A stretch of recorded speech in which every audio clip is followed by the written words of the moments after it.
Hi, I'm Laura. People need to know what really happens behind those perfect family dinner photos and polite smiles. My mother, Sarah, started showing signs of early dementia last year. It began with little things, misplaced keys, repeated questions. But she's still my mom, the woman who raised me single-handedly after Dad passed. She's still the strongest person I know. When I married James 3 years ago, she was overjoyed. She called him the son she never had, bragging to anyone who'd listen. Back then, our monthly dinners at my in-laws' house were bearable. Barbara, my mother-in-law, took pride in hosting them in her immaculate dining room, where everything matched, right down to the napkin rings. She'd serve her famous pot roast while boasting about Robert's position on the hospital board.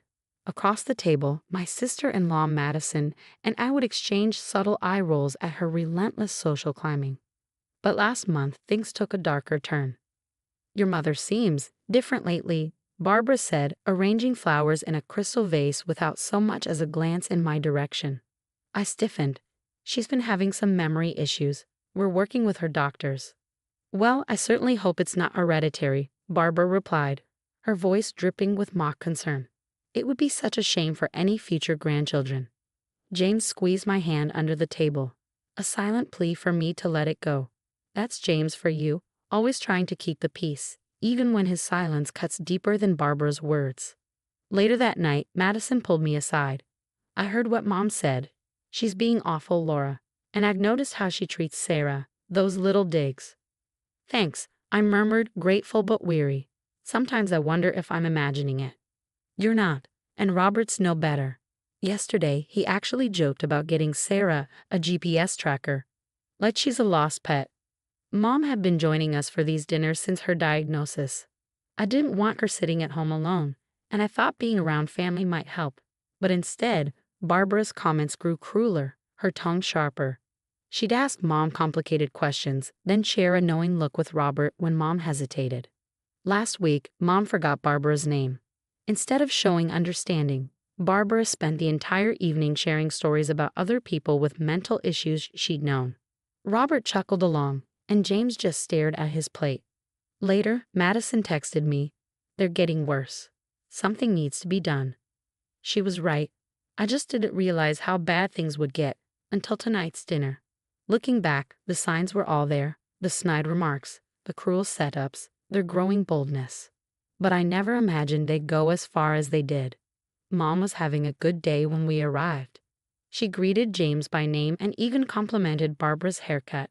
That should have been a warning. "Oh, Sarah," Barbara said with a laugh sharp enough to cut glass. "I've had this style since James and Laura's wedding.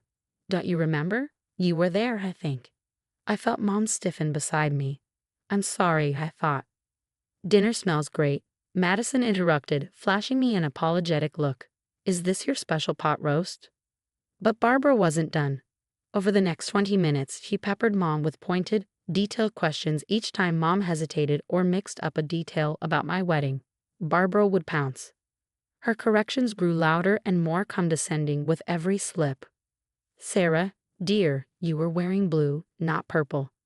And you gave that lovely speech. Oh wait, you didn't, did you? You weren't feeling well that day. Something about forgetting what you wanted to say." Robert chuckled from behind his wine glass. "Better to forget a speech than make a fool of yourself, right?" My voice shook. "Stop it. Both of you, just stop." "Laura," James began, reaching for my arm. "No, James, I'm done watching them torture her." Mom glanced around the table, her eyes clouded with confusion. "Did I say something wrong?" "Everything you say is wrong lately," Barbara snapped. "You can't remember anything. You're making everyone uncomfortable with your condition." "Barbara." Madison gasped. "Well, someone had to say it. She's crazy, and Laura's just enabling her by bringing her to these dinners. She belongs in a home where they can handle people like her." The room fell silent. Mom's hands trembled as she folded her napkin. I think I'd like to go home now." "See," Barbara sneered. "She can't even handle a simple dinner conversation." I stood so quickly my chair clattered to the floor. "The only crazy person here is you, Barbara. You've been bullying her all night, deliberately trying to confuse her. What kind of person mocks someone with dementia?" "Now wait just a minute," Robert began. "No, you wait," I snapped, helping Mom to her feet. You sit in this house, acting so superior while deliberately hurting a sick woman. You're monsters. James, are you going to let her speak to us this way? Barbara demanded, turning to her son. I looked at him silently pleading. He opened his mouth, closed it, then stared at his plate. Typical. Grabbing my purse, I said, "Come on, Mom. We're done here." Madison followed us to the door. "Laura, wait." But I was already helping Mom into the car, my hands shaking so badly I could barely get the key in the ignition. As we drove away, I caught a glimpse of Barbara standing at the window smirking. She had no idea what she just started. The next morning, Madison called. "I have something you need to see." She sent me screenshots of Barbara's private social media posts, dozens of them, each more cruel than the last. Having another delightful dinner with my forgetful in-law. Maybe we should start charging her for the entertainment she provides. #resign laws, #send her away. Barbara had been mocking Mom online for months, sharing her funny moments with her country club friends. Robert had chimed in on several, adding his own tasteless jokes. "I've been documenting everything," Madison said. Their comments at dinner, Dad's jokes at his hospital board meetings about losing it like Sarah. Even this group chat Mom started with her charity friends where they shared dementia stories for laughs. "Does James know?" "He does now. I showed him everything this morning. He's not taking it well." When James came home that evening, he looked destroyed. I had no idea they were. I mean, I knew they made comments, but this is systematic cruelty. "Laura, I'm so sorry. I should have stood up to them." "You can stand up to them now," I said firmly. Together, we formulated a plan. Madison kept collecting evidence while James and I continued attending dinners. But this time we were prepared. I recorded everything on my phone while James finally started calling out his parents' behavior. "Mom, that comment about memory care homes being storage units for defective people, do you really think that's appropriate?" Barbara would backtrack, feigning concern, but the recordings captured her true colors every time. The real turning point came when Madison discovered Robert had been sharing his hilarious stories about Mom at hospital board meetings. Many board members had elderly parents with dementia and found his remarks deeply offensive. "Half the board is ready to vote him out," Madison reported. "And Mom's charity friends. Turns out the organization specifically supports families dealing with elderly care issues." Someone anonymously sent them her social media posts. "Who would do such a thing?" Barbara had wailed when she found out. "I have no idea," I said with a smile as Madison winked at me. Barbara's carefully curated social image was crumbling, and Robert's position was becoming untenable. But the final blow came from an unexpected source. At the next family dinner, James stood up. His voice was steady but firm. "I've been quiet too long. What you're doing to Sarah, to my mother-in-law, ends now. I've seen the posts, the messages, the stories. You're not the people I thought you were," James said, his voice steady but filled with quiet anger. "James, darling, you're overreacting," Barbara began, her smile faltering. "No, Mom," James cut her off, standing tall. "I'm finally reacting, and you're not going to like what happens next." I squeezed his hand as Barbara's face paled, her perfect world finally cracking. She realized too late that the life she'd so meticulously curated was about to shatter, and I was going to savor watching every piece fall apart. The fall of Barbara and Robert's social empire was as satisfying as watching dominoes collapse in slow motion, beautiful, inevitable, and entirely their own doing. First came the hospital board meeting. Robert, ever smug, tried one of his usual dementia jokes. This time, no one laughed. Dr. Phillips, whose father had recently been diagnosed with Alzheimer's, stood and called for an immediate vote of confidence. It wasn't even close. Robert was removed from the board before dessert was served. Barbara's downfall followed soon after. Her charity organization not only distanced themselves from her, but also used her mocking social media posts as examples in their sensitivity training sessions. This is how not to treat families dealing with memory care issues. Barbara's indignation was almost comical.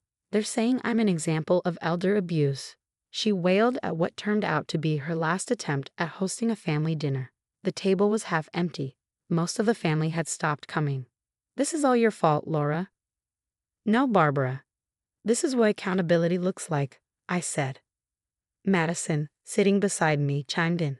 You did this to yourself, Mom. Every cruel comment, every mocking post, every joke at someone else's expense. It all caught up with you. But the real victory wasn't in their social downfall. It was in the community's response to Mom. A local memory care support group reached out after hearing our story. Now Mom has a network of friends and families who truly understand what she's going through. She's even started helping newly diagnosed patients navigate their journeys. As for James, he found his voice and his backbone. He still loves his parents but set firm boundaries. They can be part of our lives when they show real change and genuine remorse. Until then, we're better off without their toxicity. Last week, Barbara tried apologizing. Well, sort of. I may have been a bit insensitive. Can't we just move past this? Like Sarah moves past her memories. Barbara, no, some things don't deserve forgiveness, I said firmly. I ran into Robert at the grocery store the other day. He looked smaller somehow, less imposing without his hospital board position and diminished social standing. He started to approach us, but Mom, clear as day, looked him in the eye and said, I remember you. You're the man who laughed at me. We left him standing there, frozen in the frozen food aisle. Madison comes over regularly now. She and Mom have developed a special bond, working on puzzles together. Madison patiently helps when Mom gets stuck, treating her with the kindness she deserves. This is what family really means, Madison said to me one afternoon. Not those fake dinners and social climbing games. Mom still has good days and bad days. She forgets things sometimes, and she gets confused, but now she's surrounded by people who treat her with dignity and respect. And me, I've learned that the best revenge isn't getting even. It's letting toxic people face the consequences of their actions. As for Barbara and Robert, last I heard, they're thinking of moving to another state for a fresh start. What would you have done in James's position? Would you stay silent to keep the peace or stand up against toxic behavior? Share your thoughts below.